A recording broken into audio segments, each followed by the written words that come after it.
channel. Hope you have all been well. So today is a splurge versus save video, and I've been thinking about this idea for quite a while because I do use a wide array of products, and so sometimes I decide like what is actually worth the money to actually buy at Sephora and what I can easily get at the drugstore that'll kind of give me the same effect as something that is more high-end. So I thought I would show you guys some of my favorite things at the drugstore that you don't necessarily need to go and spend money on at Sephora. So kind of just like ways to get more out of your makeup allowance, which is something I know that we all want. So yeah, if you're interested in this idea, please give me some feedback down below or any ideas for future videos, and let's just get into it. Okay, you guys, so this is gonna be mostly all base foundation products. This is gonna be everything that you need and none of the fun stuff yet, just to give you a solid foundation.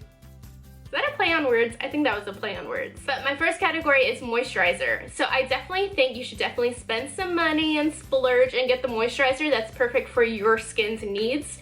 We're all super different, and I personally haven't found any moisturizer from the drugstore that I can use underneath my foundation that's gonna last all day and not gonna affect my foundation in any way. So my favorite moisturizer is the Clinique Dramatically Different Moisturizing Gel. It looks like this, but they have a dramatically different moisturizing lotion, which is more targeted to the normal dry side. So I would definitely say that skincare is super important, and I definitely do think you need to spend a couple of extra dollars to make sure you get something that's going to really help you personally and not just something generic that you can just buy for $12.99. So my next category is primers, and primers are something I also think you should spend some money on to get it specifically tailored for you. So some of my favorite primers are the Smashbox Pore Minimizing one. That one is specifically for big pores, which I have a ton of in my T-zone, and I really feel like that's like the only primer that I can actually see a difference in my pores. The Benefit Professional one is super like hyped up too, although I personally don't see a big difference in my pores. That one is more silicone-y feeling, so it is just like something nice to smooth out your skin, but I definitely don't think it's professional, not like the Smashbox Pore Minimizing one.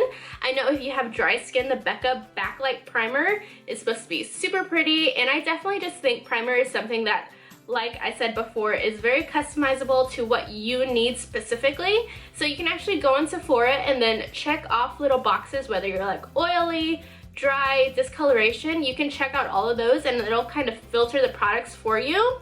I definitely think primer is something that you should spend money on because it is very like personal, you know. My next category is foundation. You guys probably know what I'm gonna say about this one. I definitely think you can save money on foundation. The drugstore has so many great foundations out right now. The only thing that I do want to mention is that if you are a dark girl with a lot of melanin in your skin and you're rocking that dark skin, you probably would have better luck in the high-end foundations because drugstore foundations don't really have it going on as much as they should in the darker tone region. Also, if you are the palest of pale, a super white girl, you're probably gonna have better luck in the high-end foundation range also, just because like the drugstore is perfect for girls that are like my complexion, medium complexion. They have tons of options for us, but the palest girls and the darkest girls, it kind of doesn't have you covered as much as it should yet. So keep that in mind also, but for mostly the majority of people, the drugstore can help you. So my favorite foundations at the drugstore, if you are really oily, is the Maybelline Matte and Poreless. This one is super, it's really good on your skin. It's really heavy duty. My other one for oily skin is the L'Oreal Infallible Pro Matte. Really good. These are both super good foundations if you are oily. I feel like this one is a little bit more thicker than this one, so this one's true liquid. This one's a little bit thicker if you're into that. If you have normal skin, or if you're looking for something with a little more satin finish, not so matte, this is the Maybelline Better Skin Foundation. I love this foundation. It's super forgiving on your skin. It really blurs out everything and smooths out your skin. I love this. You guys probably know what I'm gonna say for the dry skin girls. It's the L'Oreal Pro Glow. I have been using this in the winter time since it's so cold out. It just makes my skin look really nice. I am wearing it today. These are like my picks for you. I definitely think they have something for everyone in the drugstore, no matter what your skin concern is. I think the drugstore is definitely a good place to save money foundation-wise because you can just buy so much for like under $10 and really customize what you're looking for.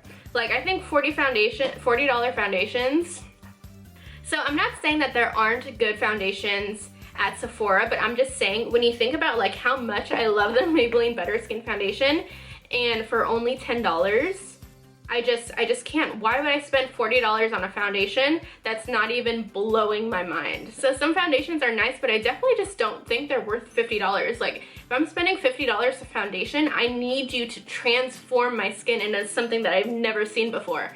And mostly, I don't find that to be the case. I find it to just be like, oh, it's Tarte, oh, it's Becca, oh, it's Urban Decay. No, like these are doing the same thing for a quarter of the price. Okay, so my next category to decide whether you should save or splurge is concealer. I almost forgot what I was gonna say. Okay, so my next category to decide whether you should save or splurge is concealer. And this one, I think it all depends on your skin. So personally for me, I don't have that dark of like under eye circles or discoloration underneath my eyes, so I can get away with like the Maybelline Fit Me concealer, which is more like a light to medium coverage concealer. But if I had heavy discoloration underneath my eyes, the Maybelline Fit Me isn't gonna do anything. So I don't think the drugstore really offers solid, really heavy duty coverage concealer. Not that I found personally. If you have found something like that, please leave it down below so we can get like a discussion, because I would love to know what you guys think.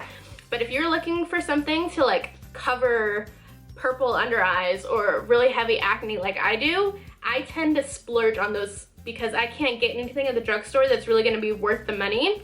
So some of my favorites to cover up acne are the MAC Pro Longwear and the Kat Von D Concealer Cream. Those are so heavy duty and I think they're worth the money. But drugstore, I haven't really found anything so heavy duty, like at all. Also, another concealer I want to mention is the NYX HD Concealer. I have it and I use it for my under eyes because it's almost an off-white color, which is actually something that's like really good for us fair-skinned girls. Also, I wanted to mention the LA Pro Girl Concealers, LA Girl Pro Concealers. And they're really great even if you are a darker skinned girl, if you're looking for something to like color correct, or if you have a lot of redness in your skin and want to color correct. They are actually like super affordable and I know a ton of people that use them, so those are really great options too. So to sum up concealers, I would say if you're looking for some heavy duty stuff, go high end, but if you're just looking to brighten up the center of your face and you don't really suffer from heavy discoloration underneath your eyes, you can probably go to the drugstore. Okay, so after concealer, my next category is setting powder. And for this, I would say you can definitely go to the drugstore and save some money. So my favorite setting powder for like underneath the eyes, translucent powder, is the Maybelline Master Fix. I shall show you guys. It looks like this. It's a pretty tiny jar, but it's only $9.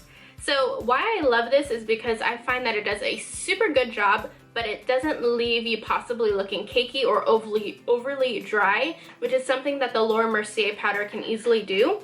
I compare this to the Laura Mercier Secret Brightening Powder with how thin it is and how light it is. The only thing is that if you are dark skin also, I don't really recommend using a ton of this because it is super white. So that can make you like look ashy. If you are dark skin, you're looking for some translucent powder, or if you are a makeup artist and you want a translucent powder for your clients, the NYC Smooth Skin Powder comes in a couple of different shades, so that is more forgiving on darker skin tones. But yeah, I would definitely say that you can save the money and just stick to this at the drugstore. Okay, so my next category is face powder. And I just have to say about all the categories, these are just how much makeup I personally wear. Like if you don't wear face powder or concealer, just know that it's just like for the girls who do like heavy glam, that's what I'm talking about. But my next category is face powder, and I'm talking about setting powder for the rest of your face. So if you are just looking for a, I'm sorry, I'm coughing. If you're just looking for a kind of like translucent powder or like a very light coverage powder to set the rest of your face, I think you can get away with drugstore. Sometimes I wear the Maybelline Better Skin Foundation. This is the Maybelline Better Skin Powder, and I use it on the outsides of my face. The thing about drugstore powders like this is none of them are super full coverage. I have to layer this one up a lot, and then it's still not high coverage. So if you're looking for a powder to really cover up acne and make you look absolutely flawless on the outer edges of your face or all over your face, I definitely would say you should probably go high end, go Sephora. The Makeup Forever Pro Finish Powder is supposed to be a really full coverage, and also MAC Studio Fix is like known for being insane coverage. So I personally need to go buy another MAC Studio Fix because I have acne down here that I put foundation, concealer, and then I want to go over with a heavy duty powder so you can't see anything, and I need some MAC Studio Fix in my life. So it just depends what your needs are. If you just want to do a light dusting, I'd say go drugstore. If you need a heavy duty powder, I'd say splurge and go to Sephora. Next, I want to talk to you guys about an applicator that people use to do their base. So it's going to be the Beauty Blender versus the Real Techniques sponge. And honestly, I don't think they're meant to be dupes for each other. I don't think the Real Techniques one was produced to replace the Beauty Blender. I think they are both different in their own right. But if you want to save some money, the Real Techniques sponge does absolutely everything a Beauty Blender can do. They don't feel like they're different textures. I think the Real Techniques one can hold a little bit more water than the Beauty Blender does. So I have to do an extra long time like wringing it out in a towel, making sure I get it as dry as possible. But this really does everything the Beauty Blender does. They do feel different, but this one gets the job done just as well, in my opinion, of course. Okay, so that wraps up this video. Let me know if you guys are interested in this series, or if you have thoughts or disagreements or agreements with what I said and what I mentioned down below. And yeah, I definitely want to make this a series where I do like highlight, blush, mascara, eyeshadow, everything that you should be splurging on because it's worth it, and everything that you can save money on. So yeah, I hope you guys like this idea. I really liked doing something a little bit different, adding some different content to my channel. And yeah, that wraps it up. Thank you guys for watching, and I will see you next time. Bye. I feel like some girls just do the same brown smoky eye, and then they do something different and they're like, oh, my new technique. And I'm just like,